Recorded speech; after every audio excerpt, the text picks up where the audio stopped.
Hey soul family, welcome to door to divine tarot. मैं हूँ सपना वर्मा, आपकी tarot reader, angel healer and love coach. कैसे हैं आप सब? आशा करती हूँ कि आप अपनी लाइफ में स्वस्थ हैं, खुश हैं एंड नेगेटिविटी से दूर हैं। अगर आप मेरे चैनल पे पहली बार आए हैं तो मैं प्रे करती हूँ कि आपको सही गाइडेंस और हीलिंग मिले।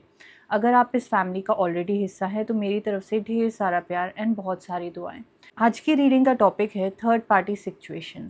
अगर आप ऐसे रिलेशनशिप में फंस चुके हो जहाँ पे आपके पार्टनर को अपना प्यार दो लोगों में बांटना पड़ रहा है, जहाँ पे बार बार सवाल करने पर भी सिर्फ कंफ्यूजन ही हाथ में आती हो, ये रीडिंग आपको उस बारे में क्लैरिटी दे सकती है।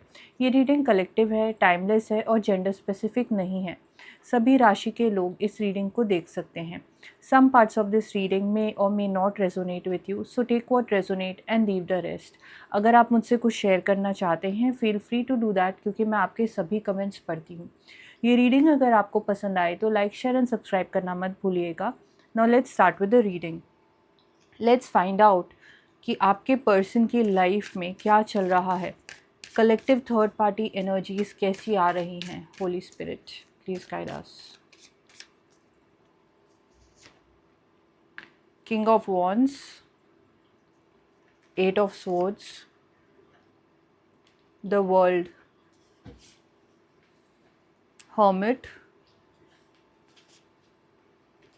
Nine of Wands, Ace of Cups। बहुत ही कॉम्प्लिकेटेड एनर्जी यहाँ पे दिखाई दे रही है आपके पर्सन की। सबसे पहली चीज़ जो दिखाई दे रही है वो ये है कि आपके पर्सन बहुत ही ज़्यादा फैमिली ओरिएंटेड पर्सन है एंड जब भी उन्होंने अपनी लाइफ में कोई भी डिसीजन लिया है वो सबको अपने दिमाग में, अपनी एनर्जी में रख के लिया है।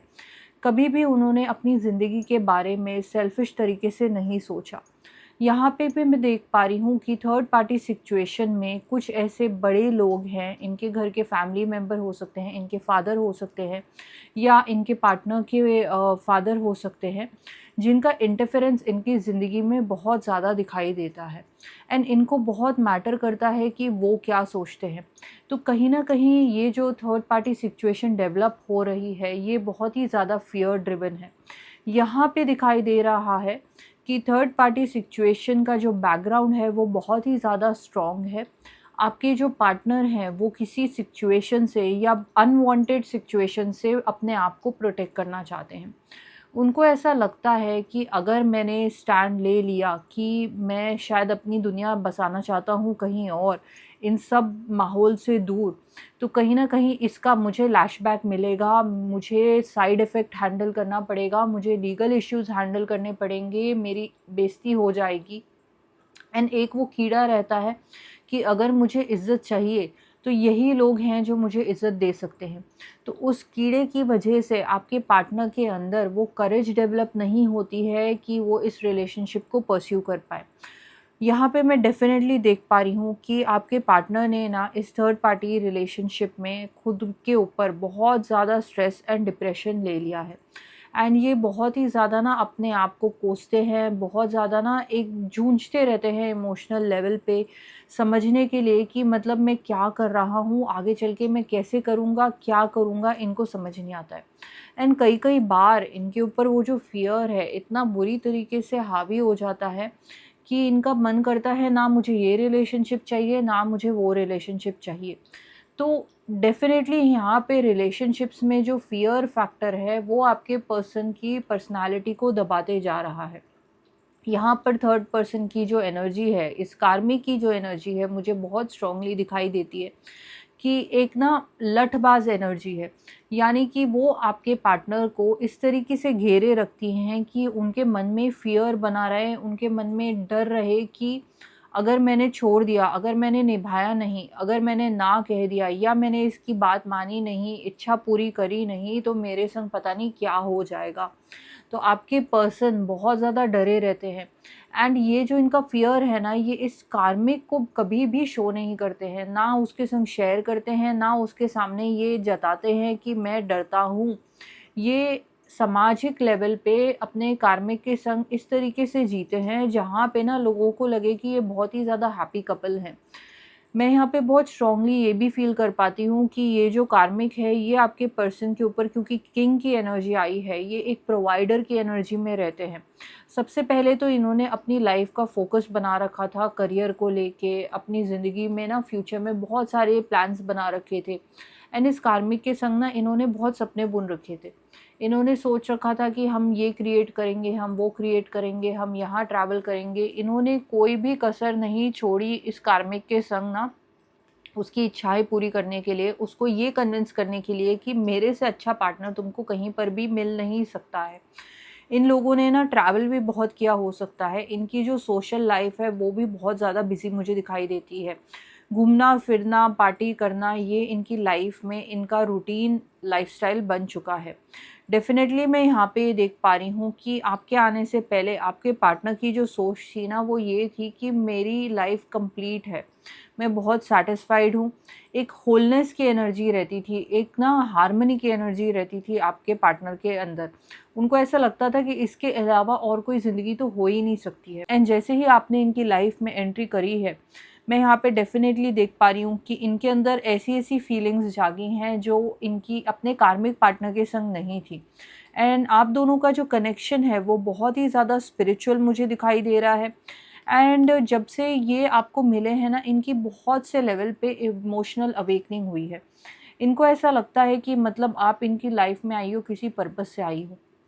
इनका दिमाग इनको ये समझाता है कि चाहे कुछ भी हो, मेरी लाइफ कितनी भी कंप्लीट हो, कहीं न कहीं मैं अपने आप को इनकम्प्लीट पाता था, अपूर्ण पाता था। एंड इसके आने से मेरी ज़िंदगी का मीनिंग ही बदल चुका है।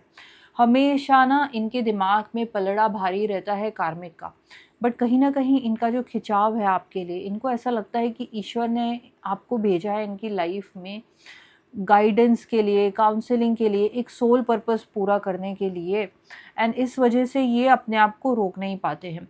करंट एनर्जीज़ में आपके पार्टनर की एनर्जी 8 ऑफ सोर्ड्स की एनर्जी है, 9 ऑफ वॉन्ड्स की एनर्जी है। मतलब इनकी तो बहुत बुरी तरीके से वाट लग रखी है, बहुत ज़्यादा इमोशनल लेवल पे स्ट्रेस आउट फ़ील करते हैं। एंड इनके अंदर ना एक गिल्ट कॉन्शियस भी है। स्पेशली जब ये आपके साथ होते हैं ना, इनके अंदर ना गिल्टीनेस रहती है कि मैं क्या कर रहा हूँ, मैं क्यों इसको ना कन्फ्यूजन में डालता हूँ, एंड क्यों मैं अपनी ज़िंदगी को भी सॉर्ट आउट नहीं कर पा रहा हूँ। 8 ऑफ सोर्ड्स की एनर्जी है। मैं डेफ़िनेटली यहाँ पे ये देख पा रही हूँ कि आपके जो पर्सन है ना, वो अपने फ़ियर्स के सामने बिल्कुल ही सरेंडर कर चुके हैं। एंड अपने आप को बहुत ही ज़्यादा पावरलेस फ़ील करते हैं। इनको ऐसा लगता है कि ये जो भी स्थिति क्रिएट हुई है, ये मेरे बस की नहीं है। एंड डेफ़िनेटली ये ऐसा इसलिए फ़ील कर रहे हैं क्योंकि ये बहुत ज़्यादा घबराए हुए हैं। एंड इनको ऐसा लगता है कि इनको ना जस्टिफ़ाई करना पड़ेगा कि ये मेरी लाइफ़ में इस प्यार की एक जो न्यू बिगिनिंग हुई है, इसको मैं लोगों को समझाऊँगा कैसे? मैं इसको एक्सप्लेन करूँगा कैसे? इस वजह से आपके जो पर्सन है बिल्कुल ही अपने आप को ट्रैप पाते हैं। एंड इनको ऐसा लगता है कि मुझे प्यार हो गया तो हाय हाय मैं विक्टिम। तो डेफ़िनेटली इनको बहुत ज़्यादा नेगेटिविटी ने इस वक़्त घेरा हुआ है। 9 ऑफ वॉन्ड्स की एनर्जी है। ये जब कार्मिक के साथ होते हैं ना, मैं यहाँ पे डेफ़िनेटली देख पा रही हूँ कि इनके ऊपर बहुत सारी ज़िम्मेदारियाँ रहती हैं। एंड ये अपने कॉम्प्रोमाइज़ेज़ करके अपनी ज़िंदगी बिता रहे थे, सारी उसकी डिमांड्स पूरी करते जा रहे थे। एंड अब मैं यहाँ पे डेफ़िनेटली देख पा रही हूँ कि ये कॉम्प्रोमाइज़ करके जीना नहीं चाहते हैं। तो सबसे बड़ी चीज़ ये हुई है कि ये इतना ज़्यादा ट्रिगर हो जाते हैं कि इनको ऐसा लगता है कि मेरे दिन कटते जा रहे हैं, दूसरों की इच्छाएँ पूरी करने के लिए मैं खुद को सैक्रिफ़ाइस करते जा रहा हूँ। मैं ऐसे जीना नहीं चाहता हूँ। एंड मैं अपनी इच्छा से, अपनी फ्रीडम से, अपने पसंद के पार्टनर के संग ज़िंदगी की शुरुआत करना चाहता हूँ। एंड कहीं न कहीं वो ये नहीं कर पाते हैं, जिस वजह से इनके अंदर बहुत ज़्यादा प्रॉब्लम्स इमोशनल लेवल पे हो रही हैं। क्योंकि यहाँ पे बहुत स्ट्रॉन्ग मेजर आर्काना कार्ड आ गया है, हर्मिट का कार्ड आ गया है। मैं डेफ़िनेटली यहाँ पे देख पा रही हूँ कि इस वक़्त ये बहुत ज़्यादा सोच रहे हैं। कुछ ऐसे प्लान्स हैं आपको लेके, इनको लेके, जिसके बारे में ये चयन करते हैं, उसका कोई कंक्लूज़न नहीं निकलता है कि आपके थ्रू ये खुद को ढूँढना चाहते हैं। ये इन्होंने सोच लिया था कि मुझे अपने बारे में ना सब कुछ पता है, बड़े ही कॉन्फिडेंट पर्सन थे। एंड जैसे ही आप इनकी लाइफ में आए हो, ये अपने बारे में इंट्रोस्पेक्ट करने लग गए हैं। इनको समझ में आने लगा है कि मेरा एक साइड है जिससे मैं भी खुद आज तक मिला नहीं था। अब ये उस साइड को एक्सप्लोर करना चाहते हैं, आपके साथ जीवन में आगे बढ़ना चाहते हैं। देखते हैं कि इस कार्मिक की मंशाएँ क्या हैं? Holi spirit please guide us.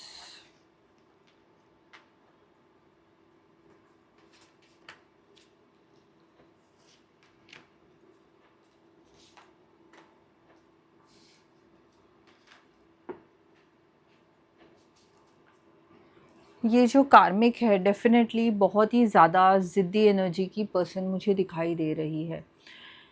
ये कहीं न कहीं इनको आपके जो पर्सन है उसको बिज़ी करना चाहती हैं एंड फिर उसके बाद उलझाए रखना एंड काम देते रहना एंड पैसों की डिमांड करते रहना, ये उस तरीके से आपके पर्सन को बिज़ी करना चाहती हैं।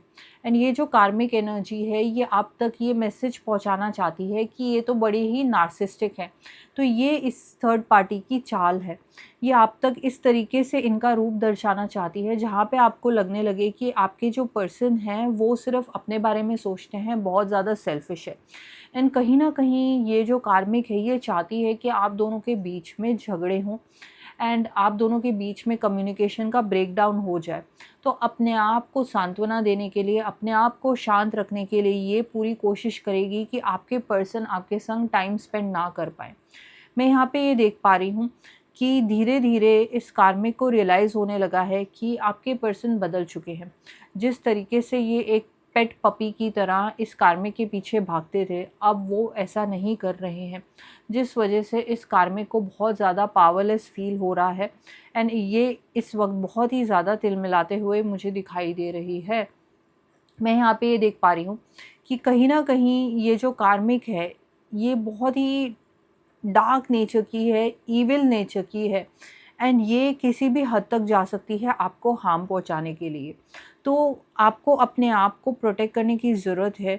आपको इस रिलेशनशिप की जो लगाम है आपके पर्सन के ही हाथ में देनी होगी, क्योंकि आपकी तरफ मुझे हार्म आता हुआ दिखाई दे रहा है। तो आपको बहुत ही ज़्यादा केयरफुल रहने की ज़रूरत है। यहाँ पे किसी प्रकार का झगड़ा या किसी प्रकार की कॉल कम्युनिकेशन दिखाई दे रही है जो आपके लिए बहुत ज़्यादा अनप्लेजेंट हो सकती है, जो आपको बिल्कुल भी पसंद नहीं आएगी। ऐसे कुछ मुद्दे उठ सकते हैं जिसको आप अभी फेस नहीं करना चाहोगे। ये जो कार्मिक है इसका बैकग्राउंड बहुत स्ट्रॉन्ग है, इसके जो कॉन्टैक्ट्स हैं वो ऐसे स्ट्रॉन्ग हैं कि कहीं न कहीं वो आपको हार्म करना चाहेंगे। एंड ये आपको धमकी देना चाह रही है इन कार्ड्स के थ्रू कि अपने आप के ऊपर एक फ़ेवर करो और इस रिलेशनशिप से हट जाओ। तो ये आपको बैक ऑफ करने के लिए कह रही है। मैं डेफ़िनेटली यहाँ पे देख पा रही हूँ कि 2 बार इधर बहुत स्ट्रॉन्ग मैसेजेस आ रहा है कि बैक ऑफ कीजिए, इस रिलेशनशिप से पीछे हट जाइए, क्योंकि हम दोनों के बीच में, कार्मिक और आपके पार्टनर के बीच में जो चल रहा है, उसको आप ख़राब कर रहे हो। तो डेफ़िनेटली उसको कहीं न कहीं घमंड है कि मेरे जो पार्टनर है वो मेरे हाथ में है एंड सारी चीज़ें इसलिए गड़बड़ा रही हैं क्योंकि उसका कारण आप हो। आप इन दोनों के रिलेशनशिप को सैबोटाज कर रहे हो, जबकि ऐसा नहीं है। ये उनकी बहुत बड़ी गलतफ़हमी है कि आपके आने की वजह से ये रिलेशनशिप ख़राब हुआ है। ऐसा नहीं है, आपके पर्सन जो भी निभा रहे थे इनके संग वो सोशल लेवल पे सबको खुश रखने के लिए, सबको शांत रखने के लिए ये निभा रहे थे। जबकि वो अपने आप को कंप्लीटली प्रेशर में खो चुके थे, स्ट्रेस में खो चुके थे एंड अब ये कार्मिक जो है इसके बहुत से ऐसे रूप हैं, जैसे कि एक पैंडोरास बॉक्स होता है, जब डब्बा खुलता है तभी आपको पता चलेगा उसके अंदर क्या-क्या सरप्राइज़ेज़ हैं। इसी तरीके से ये कार्मिक का जो एक रूप है, ना वो आपके पर्सन को पता है, ना वो आपको पता है एंड ये कहीं न कहीं बहुत ही ज़्यादा डेंजरस किस्म की कार्मिक मुझे यहाँ पे दिखाई दे रही है, जिससे आपको खुद को प्रोटेक्ट करने की ज़रूरत है। देखते हैं कि आपके पर्सन की कौन-सी ऐसी फीलिंग्स हैं, कौन-सी ऐसी मंशाएँ हैं, जो ना ये आपसे शेयर कर रहे हैं एंड कौन से ऐसे सीक्रेट्स हैं, जो आप नहीं समझ पा रहे हो इस रिलेशनशिप में। Holi spirit, please guide us. Holi spirit, please guide us. Holi spirit, please guide us.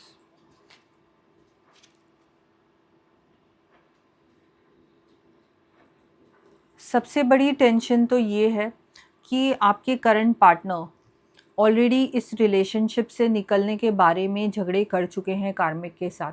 इन दोनों के बीच में ना आजकल बहुत ज़्यादा झगड़े होते हैं एंड आपके पर्सन को कार्मिक धमकी देती है कि मैं तुम्हें सड़क पे लाके खड़ा कर दूँगी। वो धमकी देती है कि मैं आपका बिज़नेस ख़राब कर दूँगी, तुम्हारी रेपुटेशन ख़राब कर दूँगी, तुम्हारे पास तुम्हारे फाइनेंसेस भी नहीं छोड़ूँगी। जिस वजह से आपके पर्सन को बहुत ज़्यादा स्ट्रेस रहता है। बात-बात पे इन दोनों के बीच में बहुत झगड़े हो रहे हैं। इन दोनों की जो नेचर है वो बिल्कुल भी मैच नहीं करती है एंड इस वजह से आपके पर्सन को बहुत ज़्यादा स्ट्रेस रहता है। अगर ये बातें बाहर जाने लगी तो समाज में मेरी इज़्ज़त 2 रुपए की भी नहीं रहेगी। तो कहीं न कहीं आपके पर्सन का बहुत ज़्यादा कॉन्फिडेंस ब्रेक हो चुका है। इस वक़्त तो ये कार्मिक आपके पर्सन को खींच रही है इस रिलेशनशिप में धमकियाँ दे-दे के एंड आपके पर्सन का ना इम्तिहान हो चुका है पेशेंस का। इनको ऐसा लग रहा है कि बस इट्स इनफ, मैं इन चीज़ों से डील नहीं कर सकता हूँ। ना ये झगड़े हैंडल कर पाते हैं, ना ये आपके संग इनजस्टिस हैंडल कर पाते हैं। करंट एनर्जीज़ में मैं यहाँ पे डेफ़िनेटली देख पा रही हूँ कि आपके पर्सन के अंदर ना एक शर्मिंदगी की एनर्जी है, क्योंकि कार्ड पे लिखा है कि आई एम अशेम्ड। इनको बहुत ज़्यादा शर्म आती है कि इस रिलेशनशिप का जो रूप है ये इस तरीके से हो चुका है। मैं अपने पार्टनर को क्या जवाब दूँ एंड अगर ये चीज़ें सच्चाइयाँ अगर समाज में ओपन तरीके से आने लगीं तो मैं क्या करूँगा? तो कहीं न कहीं ये बहुत फँसा हुआ पा रहे हैं। मैं यहाँ पे डेफ़िनेटली देख पा रही हूँ कि आपके पर्सन आपको ना इन सिचुएशन के स्ट्रेस में आके खुद से कई बार दूर करना चाहते हैं एंड आपको ना वो सोशल मीडिया के थ्रू फ़ॉलो करना चाहते हैं। कभी-कभार आपसे बात करना बंद कर देते हैं, बट वो आपको छोड़ भी नहीं सकते हैं। तो आपके बारे में जो भी इन्फॉर्मेशन इनको मिल सके, सोशल मीडिया पे आपको फ़ॉलो करके वो आपके बारे में चीज़ें पता करते रहते हैं। मैं यहाँ पे डेफ़िनेटली देख पा रही हूँ कि आपके पार्टनर को रियलाइज़ होता है कि अगर मैंने इस कार्मिक के अगेंस्ट जाने की सोची, तो मैं बहुत ज़्यादा बर्बाद हो जाऊँगा। इनके ऊपर बहुत ज़्यादा फ़ाइनेंशियल प्रेशर आता है, तो ये इस एंगल से भी चिंता में रहते हैं एंड ये आपको नहीं बताते हैं कि अगर मैंने इस रिलेशनशिप में तुम्हारे संग आगे बढ़ने की सोच ली, तो मेरे पास पैसे ही नहीं बचेंगे हमारे लिए एक ज़िंदगी क्रिएट करने के लिए। जिस वजह से ये बहुत ज़्यादा स्ट्रेस में रहते हैं एंड डेफ़िनेटली इस रिलेशनशिप की इनको कदर है। इनको मालूम है कि इनको ऐसा महसूस होता है कि आप दोनों ना बहुत जन्मों में मिले हो पास्ट लाइफ में एंड एक दूसरे की लाइफ में आते तो हो, बट यूनियन हो नहीं पाता है क्योंकि कुछ ना कुछ कॉम्प्लिकेशंस आप दोनों की लाइफ में आ जाती है एंड डेफिनेटली यहाँ पे मैं देख पा रही हूँ कि यूनिवर्स ने आप दोनों को मिलाया है तो किसी रीज़न से ही मिलाया है। इस वक्त आपके पार्टनर बहुत ही ज़्यादा हार्ट ब्रोकन है, आपसे बात करना चाहते हैं, बट इनके अंदर हिम्मत नहीं होती है कि आपके संग ये ऑनेस्ट कॉन्वर्सेशन कर पाएँ, आपके संग शेयर कर पाएँ कि मैं किस पार्टनर के संग, किस कार्मिक के संग फँसा हुआ हूँ। आई होप कि आप इनके बारे में एक पॉजिटिव सोच रखें, इनको एक हीलिंग एनर्जी में रखें एंड रिलेशनशिप में इनकी भी दुविधाएं समझने की कोशिश करें। इस रिलेशनशिप में झगड़े करके आपके पार्टनर और ज़्यादा टूट जाएंगे क्योंकि इनकी लाइफ में ऑलरेडी बहुत ज़्यादा ड्रामा है। तो आप मेडिटेशन करिएगा, हीलिंग एनर्जी में रहिएगा एंड ऊपर वाले से प्रे करिएगा कि इनकी जो भी दुविधाएं हैं, इनको जो भी कॉम्प्लिकेशंस हो रही हैं इस रिलेशनशिप में डिसीजंस लेने के लिए, वो दूर हो जाएं। I wish you all the best for your future. Her her Mahadev.